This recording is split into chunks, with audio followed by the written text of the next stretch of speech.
assalamu alaikum bandiraɓe fulɓe on calminama mone mon kala inde mum e yettode mum en garti en mbaɗano kewɗen wadde ni kolle kewɗen wadde ɗe eɗen mbiyanno kadi sa andin Fouta men ɗonto enen foof fandare men ko wotere ko mon fof ko jogui ko yaltina walla heddiɓe ɓe hande noon kalden ko fati karallagal kesal ko fati ko wiyete informatique ko kadi ndeɗo windande huccude ganduɗa hoorema ko sukaɓe fulɓe waɗoɓe ko fati e informatique taw noon ko fannu biyeteɗo programmation fandale men ko explicande ɓe wona gueɗe wonande fuɗɗiɓe wadde ngal ɗo oɗo fannuɓe walla yiɓɓe waɗoyde kadi oɗo fannuɓe kadi so tawi ji vidéo ji en mbawa jogade hen kadi miijo en mbawa andude holko ɗum yiiɗi haalde holko ɗum kadi ɗum firtata ɗum noon programmation pour tan haalande moon holko firti ɗum ko fannu gonɗo e informatique e nder programmation o kadi ene heewi kadi fannuji ne woyi ko wiyete langage uji kewɗi bon wonde yimɓe waɗoɓe ɗum ɓe haaɓe gandi ko kalanmi ko donc en non ɗon hande langage mo kalten o ko langage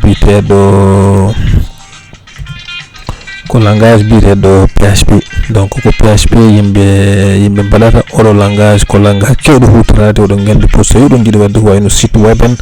walla jiiɗi développe application ngaji ko fati ene wawi wonde backend ene wawi wonde kadi front-end donc ko oɗo langage hutorte oɗo langage noon ko heewi hen ko en anglais fandare vidéo nde wona wattude haala ka fo e pular walla firtude kelmeje ɗe e pular ala ko yidde tan wallude bandiraɓe wone gueɗe haaɓe mbawa famde ko programmation haaɓe mbawa kamɓe koye mabɓe programme de noɓe jiiɗiri ni walla so tawi haaɓe jiiɗi janggoyde ngal ɗum ɗo ko faare ngal ɗo gandal taw ɓe jogata ko hen caɗele sangal no ɓe janggata nde taw ɓe joguima hen wona certaine formulaji wona certaine notion ngaji ɗum noon hande kalten koko wiyete variable les variables e wonde les fonctions donc min explique ɗum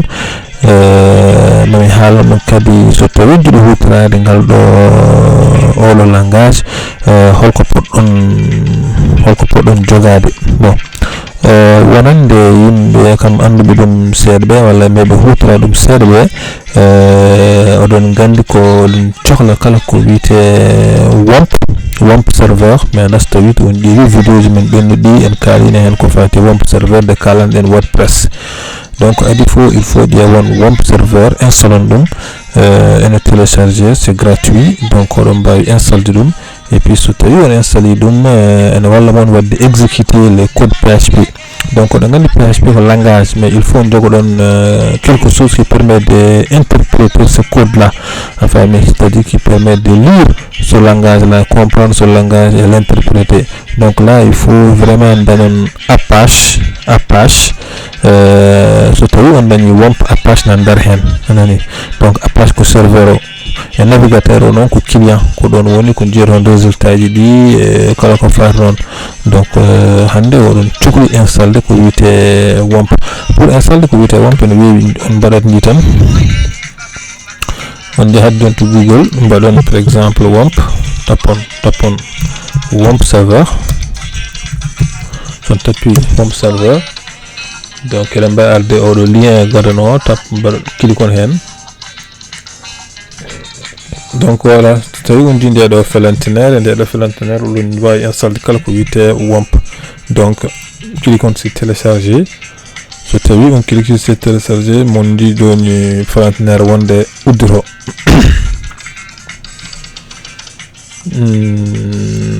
voilà so felantinere nde uddirima nden batton choisir holfo mataw min ɓe jogui probléme internet bon mi actualise ɗum seeɗa mi ƴeewa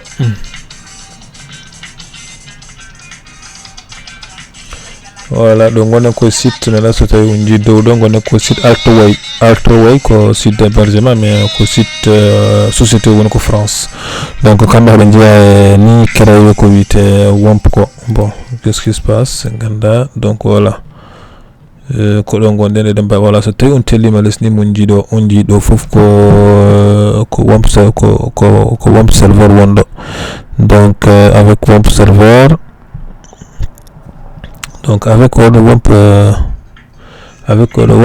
oɗon mbawi wadi choisir version mo jiɗɗen. Version mo jarɗen on ni ko avec PHP 5. oɗon gandi PHP waɗi évolué en kalno gila PHP 4 PHP 5 PHP maintenant 5 ne gasnoran ko 7 ari direct. Donc oɗo so tawi on kutorima oɗo ɓuri moƴƴude par ce que déjà on parle de PHP 7 yimɓe fof joni ko toon payi. Donc oɗo WAMP serveur en waɗa supporté 5.6.15 omo supporte kadi PHP 7 on dit. Donc je vous conseille d'utiliser ça. Donc on clique ɗo tan so tawi on clique ɗo on ji omo namdo mo mata oɗon jiɗa wadde remplir oɗo formulaire. So tawi on ngala temps ko ɗo tan clique ton mbaɗon ɗo passer au téléchargement direct. Son passer au téléchargement direct mo ji joni mo installe ɗum mo télécharge ɗum. Voilà on ji neni o ndeɗo felantinere uddito et puis clique on e enregistrer WAMP. On dit maintenant so tawi on jiiɗo to mbammi curseur o 16 minutes, il manque 17 minutes. Donc on koye télécharge ɗum, c'est à dire o woni koye waddude ɗum ordinateur mon o, mais on cuwata o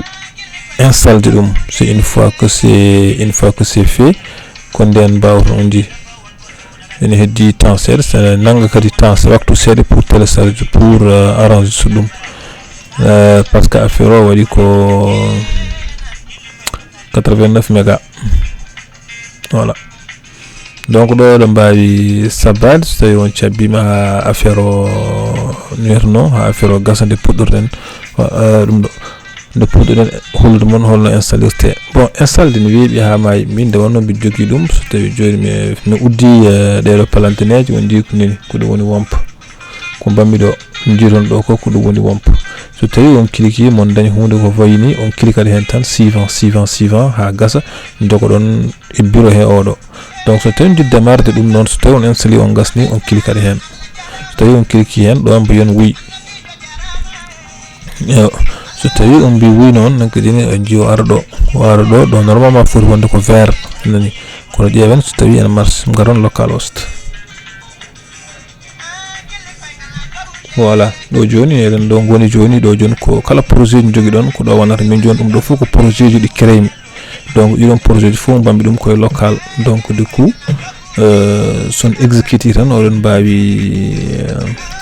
yiide ko ɗum wallata men exécuté coduji men PHP. Donc projet mon ko ɗo wonata on clique ɗo tan et puis ƴeewon on ji ɗo joni firti ko ɗum waɗi erreur kono kam oɗo code joni mo jummi exécute ɗo ene wanno erreur mais quand même il exécute quand même le code PHP derrière. Donc ɗum tan yidde wiide mon ko WAMP serveur nafata. Donc so tawi joni en gari ɗo joni on clique hen